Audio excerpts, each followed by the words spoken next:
A neighborhood like mine can seem like a peaceful place. But down here in the streets, it's a different story. You see, everyone's always watching each other. See who's got the nicest yard or the coolest car or the best snowman. I think we won that one. Now this is called keeping up with the Joneses, and it can be exhausting for everyone. So for the most part, I don't play these games.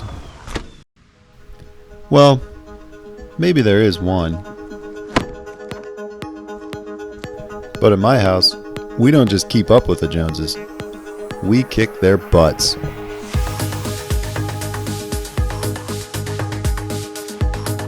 But let's be honest, it can be hard to find time for butt kicking.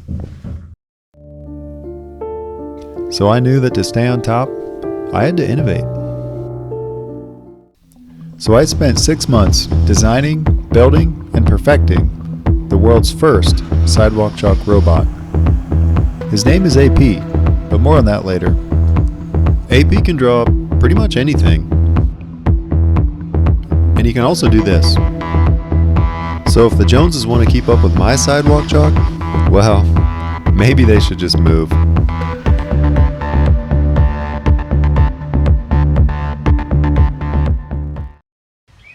Now this project started right here in these steps with a daydream. But where? Oh, there I am. That's me. I'm daydreaming. And I'm wondering, has anyone ever built a Sidewalk chalk robot before? Turns out the answer is kinda. There are a couple student projects like this chalk jet thing. That's pretty cool. This one's a pretty simple XY machine. And this one's a lot like the first one, except instead of a bunch of paint cans lined up, they move one back and forth on a carriage. And this one reminds me of an adorable robot that I bought my daughter. And she never uses it though, but she's not as cool as this kid. But it's time to get serious about this design. Will one of these work for me? Will it do what I want? What do I want? You know what, this is getting out of hand. Let's step back to daydream phase. Here's a top view of my driveway. It's basically a bunch of rectangles, and I want to be able to fill in most of one rectangle, which is pretty big at around 9 by 12 feet. I thought about a projector. Let's go! Then we could just trace stuff out. But you'd have to mount it in some weird way, there'd be wires, it's just not very cool. But how about an XY machine? Nah, too big. We could get rid of the frame and make it roll around like this one. Right. And I like this design, but I still think it's going to be a little too big. But I think there's another way to do this. What if we had a robot that could rotate around itself? Then it could still fill in a pretty big area, but be pretty small. I think that'll work. Wow! Whatever. Now you might have noticed that I didn't talk about one type of robot, and that would be the zero-turn, free-roaming type. Now I'm not just avoiding this out of spite because my daughter never uses hers. I'm actually doing the opposite, which is to not avoid it. Because before I even started this project, I had a plan for phase 2. I had more than a plan. I had a design. I had hardware that I'd impulsively bought. And I'm not sure I know how to use it.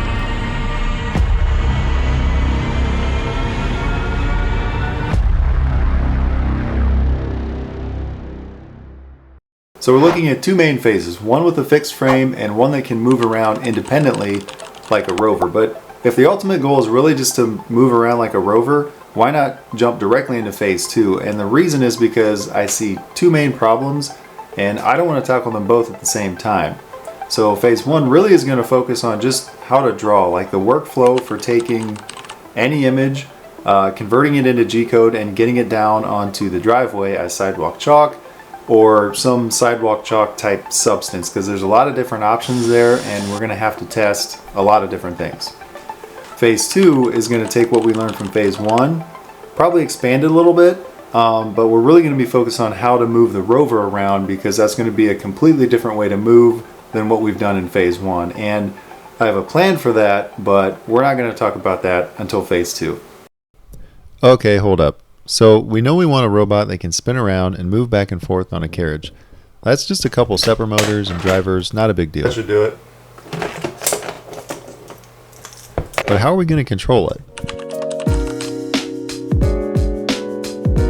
When I say controller, I'm really talking about a software-hardware combination that can serve as the brain. And since it's going to be moving around the driveway, I really want it to be as wireless as possible, and I know that it's going to be using G-code. This led me towards a software called FluidNC, and I gotta say, it's awesome. If you're into this kind of thing and looking to build any kind of G-code machine, I definitely recommend looking at it. It's free and open source, and this project would have been quite a bit harder without it. And so real quick, here's what the overall workflow looks like.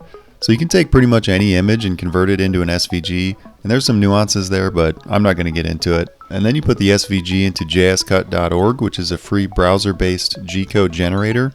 And then the G-code is converted into Polar G-code through a Python module that I wrote. And then I use Universal G-code Sender, another free software, to send it wirelessly to the robot, which receives and processes it with FluidNC. Wow.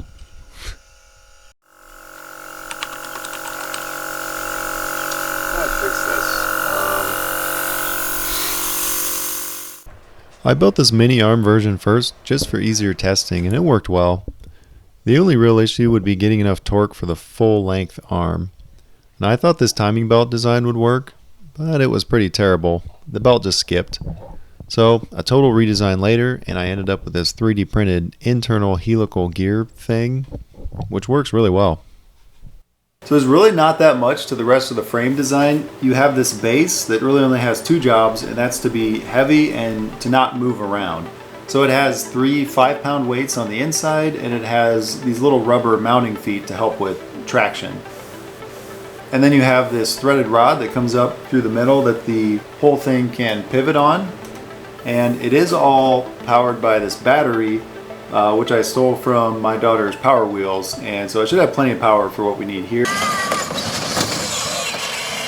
And another thing that's kind of nice about this design is that you can separate these into two complete different pieces. So, you know, the base weighs like a little over 15 pounds, so you can go and move that out first, and then you can set this down on top of it.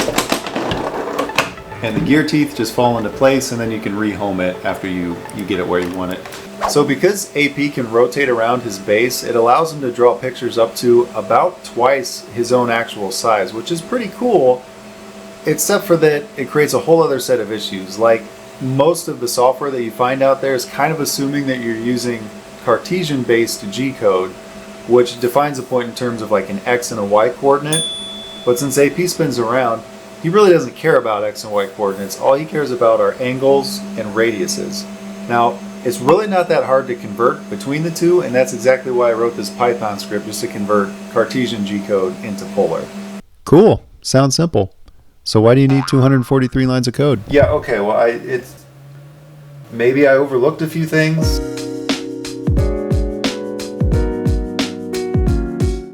Yep, you definitely did. Let's bring AP back here. There he is. Hello there. So AP can rotate around in a full circle, 360 degrees, but what if we have a path that straddles the 0 to 360 line?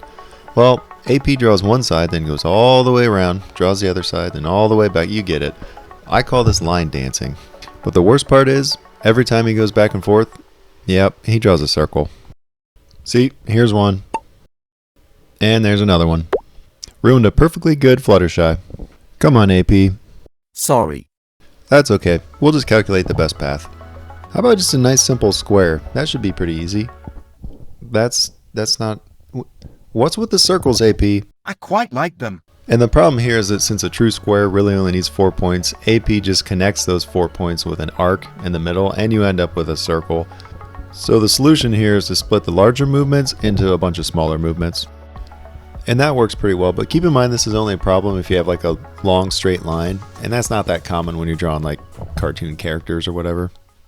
So all of the fixes I just talked about pretty much trace back to one root problem, and is that there's no polar configuration in FluidNC. So that's to say that AP thinks he's a Cartesian robot when he is not. Now, the right way to fix this would be for me to add my own polar configuration into FluidNC, but that looks like it might be a little more than I want to tackle.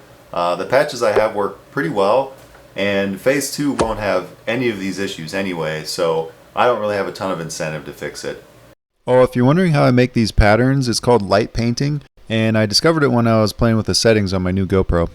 I just mounted this LED here and connected it to an output in FluidNC, and the GoPro handles the rest. It's way easier for testing than marker on paper like I was doing in the beginning. You can do some really creative stuff with it, but I bet they never thought it'd be used for testing a sidewalk chalk robot. And it's exciting too. You gotta get the heck out of there before it starts, or you end up with a face bomb like this. That's weird. Hello there. One of the first things you learn about robotics is that if you give them a name and put googly eyes on them, they're way less creepy. And when it comes to naming my robot, I knew exactly where to turn. You see, I'm not the first person doing silly things to try and outcompete the neighbors.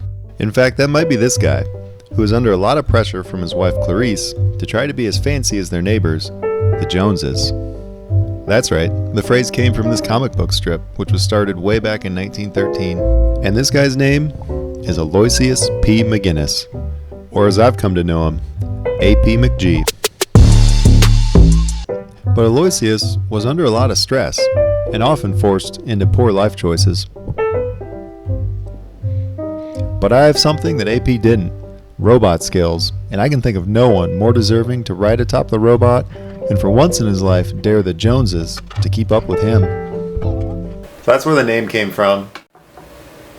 Too much? I don't care, it's a great backstory.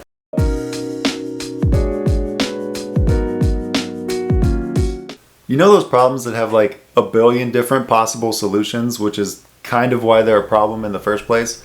I find that happens pretty often, and when it does, there's only one thing you can do. You gotta test a lot of stuff.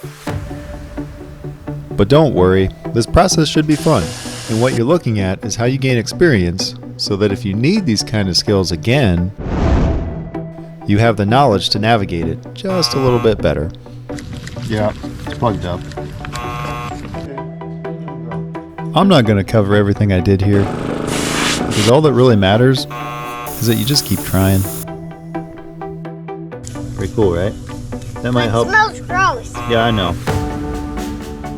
I'll add another failed experiment for these small, like, misting nozzles. I just don't think these things are going to work. They just plug up too quickly. The problem is they put out a lot of fluid. And what's cool is that eventually you get to a spot where you can look around and realize that there's no more problems left. And that feels pretty cool.